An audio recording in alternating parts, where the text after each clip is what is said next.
Hey guys, it's Rochelle. So I thought that I'd start something new because lots of times people send me questions, and many times the questions that I get asked are the same ones over and over again. So obviously, since these questions are on many of your minds, I thought that I'd just throw it out there in a video in a new series called Tuesday Tips. So these are going to be tips related to buying homes, selling homes, and sometimes investing too. So today's question goes around: how do I make my house desirable, attractive, add curb appeal without spending a ton of money? So the first thing that I recommend is change your light bulbs. One, make sure they all work. Don't make it a dark house.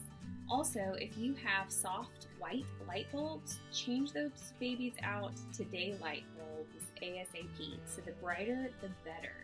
Also, if you've done that and there's still not that much light, because I know my house, the bottom floor, the ceilings are really low, which doesn't allow a lot of light to come in, open up those blinds. So make sure that you have those cracked, you're letting in as much natural light as possible, and that all of your lights, can lights, light fixtures on your fans, everything is natural daylight bulbs, not soft white. The next thing that I would do is paint. So paint is actually not that expensive in the grand scheme of things, right? So the cool thing that is in right now, I would recommend going a grayish. So that's a marriage between gray and beige.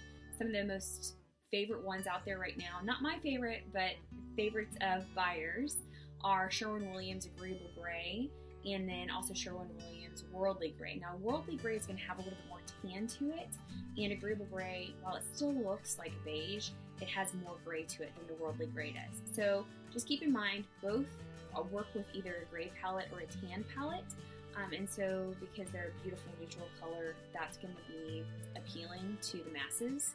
I would stick with, the paint gods are going to frown upon me, flat paint. Okay, so flat is not very practical if you're living in a home, but it's the cheapest, and it hides errors, like hides flaws in walls and ceilings the best, because the more you go up, so like eggshells, semi-gloss, all that stuff, there's a shimmer to it or a reflectiveness, and so that's going to show flaws in your walls and your ceilings and that kind of stuff. Of course, for your doors, your trims, things like that, always stick with semi-gloss. There's a little bit more pop there, and that's something you can do too right there, is paint all that stuff. Make sure that if you do work on your baseboards, you re-caulk. That caulk line, I'm trying to really overpronounce that L in that caulk word there, to keep this G rated. But make sure that you re-caulk those lines after you paint your trim, because people like that crisp line for whatever reason. Now, if you do want to focus on a specific room, I would say you're going to get the best bang for your buck from doing your kitchens and your bathrooms. So if you have a bathroom that is particularly gnarly or out of date, definitely focus your time on that if that's something that you have room for in your budget. If not, just stick with the light bulbs and that kind of stuff. Now, here's another thing. It's my last tip for this video. If you want to make your house beautiful, add curb appeal instantly without spending a dime, you need to focus on the clutter. So do as I say, not as I do. Obviously, my home's not for sale, but look at my office. It's a little bit cluttered. That's because I work in it day in and day out. So I understand that when you're staging your home, it's not ideal for day-to-day living, but hopefully it's only, a few days, or, a week, 2 weeks, maybe a month on the market.